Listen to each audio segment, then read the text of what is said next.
Now we're going to look at the frequency tables and histograms. So there's the video lesson.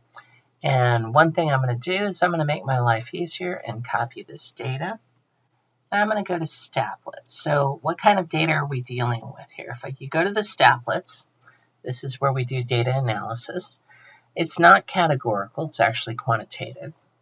And I'm going to paste the data in. What kind of data is this? Whoops, that's not what you need. Don't worry. Let's see. This is total absences. So I'm looking at problem 1. And I'm just going to put the data in here. First of all, I can have a nice stem plot. It puts everything in order for me. So there's all my data and my summary statistics. So what are we supposed to find out? Go back to our assignment. So they've been tracking total absences for the school for the last 30 days. Assume 5 intervals. Determine the interval width. So I'm actually not going to use the statlet to help me on this part. So here's B2 reflection, my scratch work, and you can find a link here in the doc.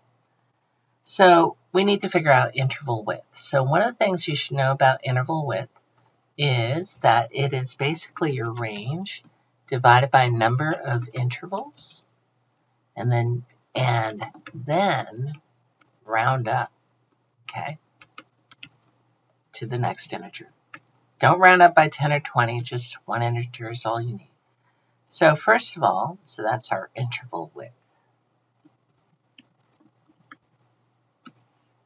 If you're doing a cheat sheet, this is probably something good to write on your test. So we need to find the range. All right, so range is basically your max minus your min. So part of the reason I did do that statlet, there's my max and there's my min. So I went ahead and pasted it in. Makes my life easier. We've got 3 and 49. It's sorted all the data for me. So let me put that in. There's my data right there. Right there. So range is going to be the 49 minus 3, which is 46. All right. Then I'm going to divide that by the number of intervals. So in that case, it's going to be 46 divided by 5, which is 9.2. So round up to 10. Now you're probably going, wait a second, I'm not at 9.5 or higher. This is not your traditional rounding. All right. First of all, interval width should not be decimal. So 9 is definitely not big enough. And I'll explain to you why 9, even if it was exactly 9, it still wouldn't work. So we round up to 10. So we're going to use 10. And then, let me click that. Hit submit so you can see that's correct. And you can see I got it correct. Which of the following would be the best place to start the first interval? So here's a cool thing. Let me go ahead. And we're going to use an interval width of 10. So I can actually come up here and say histogram, and I could say a width of 10. And actually, it already did it, width of 10. Okay, now, where should I start? Well, my minimum is 3. So I'm going to guess, let me look at my choices. I could start at 3, but most time I need to start at 3 or earlier. So my choices are down to 0 or 3. I'm going to say 0 just because it's a more natural place to start. And let's see if past me agrees with current me. Yes, we do. Let's decide to use 10 as a class width, which is our interval width, and 0 is our minimum. And what integer would the first interval end? So the way these work is this, see how that says I can't move to it, but you see that less than sign right there? So this first one is less than 10. So what is the biggest integer less than 10? It's 9. So that's where it ends because we're dealing with integers. How many data points would be in the first bar with a start of 0 and a width of 10? You can see there are 3 data points here. If you go back to the assignment, you could basically, here, let me click the 3. You would basically count up all the integers that are less than 10. So I've got a 7, I've got a 6, And there's probably somebody else hiding in here, which is, well, and a 3. So that's why I like doing this. Also, if you did it as a stem plot, it would look very similar, 3, 6, 7.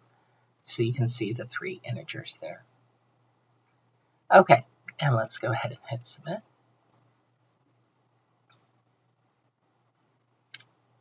All right. Mrs. De La Fay, a sports writer, wants to know how strongly Orlando residents support the professional baseball team. She stands outside the stadium before a game and interviews the first 20 people who enter the stadium. The sample for the survey is the 20 people who gave her her opinion. All right. So the sample is the people you actually talk to. A television station is interested in predicting whether voters in its viewing area are in favor of offshore drilling. It asks its viewers to phone in and indicate whether they support or are in favor of or opposed to this practice. Of those who phoned in, 70% were opposed to offshore drilling. All right. So the viewers who phoned can best be described as a voluntary response sample, because they kind of put the idea out there, hey, we got a survey, do you want to participate? They didn't give them the survey. They didn't ask everyone the question first. They waited till volunteers came in and then asked them the question. So let's go ahead and do that. Oops, wrong one. Did it submit that one? I need to make sure it submits.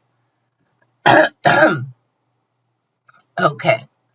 You want to take a random sample of 50 of the 816 students. So I'm going to go ahead and put this in here as a problem. Oops, I thought I copied it. Let's see. There we go.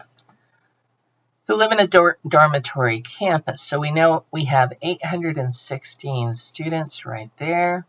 So I can use 3 digits. All right. So let me make a note. Use 3 digits. 001 to 816 represent the students. Ignore 000 and 817 through 999. Okay. So you label the students in that order, and you read the table of digits. So the question is, what are the first 3 students? Okay. So that's our question.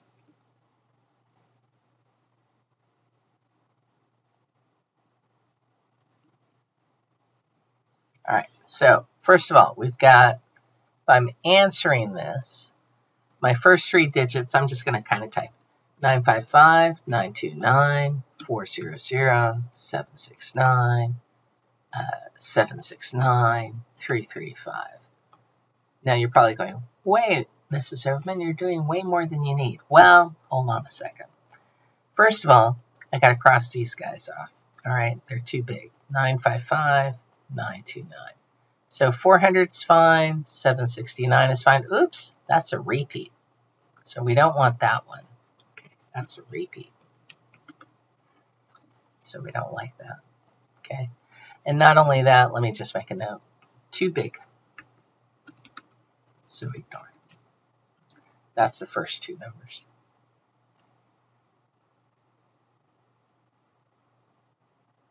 Right there. Okay. So the next one is 335. So let's see. 400, 769, 335. Ah, there we go. We divide the class into 2 groups, first-year students and others. We take random samples from each group. What kind of sample is that? When you're doing multi-samples from different groups, that's called stratified. Hopefully you remember that. And we are completely done. And then you can share with me anything that maybe you didn't understand after watching the video, or maybe something you learned. See you in class.